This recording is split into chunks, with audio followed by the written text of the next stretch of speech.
Hey, hey, hey. It's the zombie movie lover here, Echo Zombie. And I'm back for my third Troma Week bonus video. If you've seen the two previous Troma Week bonus videos, then you know what that's about. But anyways, for my third video, I'll be looking at the 1980 movie The Children. This movie tells, this is basically your normal early 1980s American small town where there's like some kind of nuclear plant nearby where there's a gas leak. A school bus full of kids is driving by when they are exposed to this gas. And later, some people start to get worried because the kids who should be home by now, they're not. They're gone. They're there. The sheriff goes and meets with the mother of one of the kids, and they decide to go looking for the kids in the bus. They find the bus, but nobody is on board. Not the kids, not the bus driver. So the sheriff takes off because the mother's like she's going to walk home. The sheriff takes off to find out what's going on when the mother sees something going on because the bus stopped right next to a cemetery.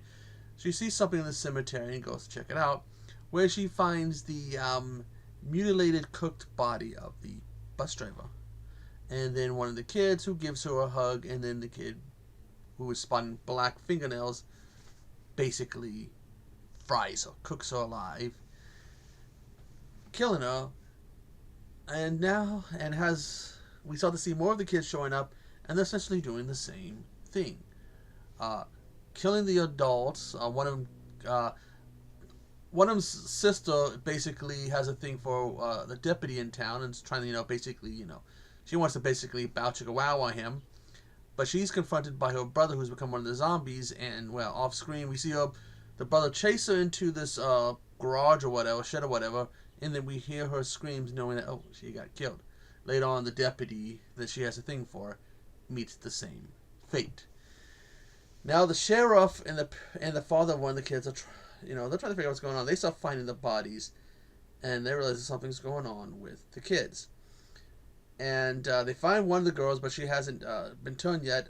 However, while she's in the back of the police car, asleep, we see her fingernails turn black, and she becomes one of these zombies who tries to basically cook the sheriff alive.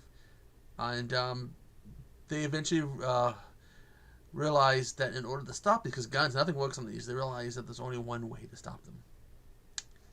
You gotta cut off their hands. Ew. This movie I first saw, I don't know how many years ago, and I'm glad to have this in my collection. I'll put this right back. You go there, right next to Redneck Zombies. It is an interesting film. These aren't your run-of-the-mill zombies. These zombies, I think they might have a little bit of, some of them might have like bags under their eyes. There's no decay. This is the black fingernails mainly. They can talk. They usually use this to kind of help lure people in, like, Mommy, Daddy. And then they hug them and they get like this death grip on them, and it's like they're frying them. They fry them. They cook them to death, leaving these bodies. Now the makeup for the burnt bodies is just not the best.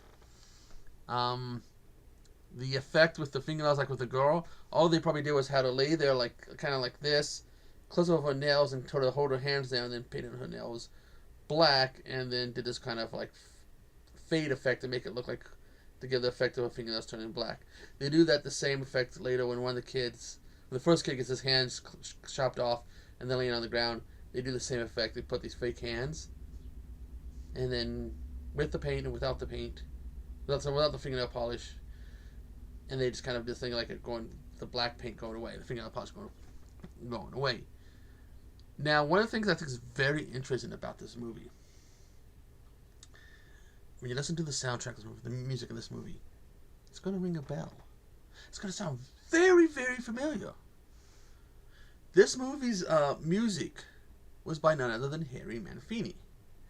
This was released, I think, about May of September. It was released a few months, I can't remember before or after the first Friday the 13th, Manfini did music for that too, but it's almost like the music is so similar.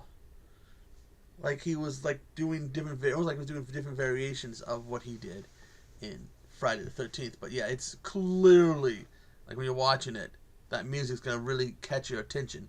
Because again, it's Terry Manfini, it's Friday the 13th. This one movie, I guess, it got some criticism. I like it. I enjoy it. I think it's a pretty good movie. I have this and another movie called Children. They're children, and I don't. Cause the other one I have somewhere around here. They share the same name, but that's about it. I haven't looked at the bonus for this one. What are the bonuses? Just interviews and stuff, and commentary, and much more. Actually, I should put it back in to watch it. But anyways, this movie I believe is on Tubi. I'll have the link for it in the description and the trailer. And I might do 1 or 2 more bonus videos. But I want to turn this back on because it's hot. I'm cooking. My barber shop closed down, so now I gotta find a new barber. And oh yeah, my psoriasis is acting up. Anyways, I am the zombie movie lover Echo Zombie. And you do not want to meet me in a Tromaville cemetery. Tuda Lou.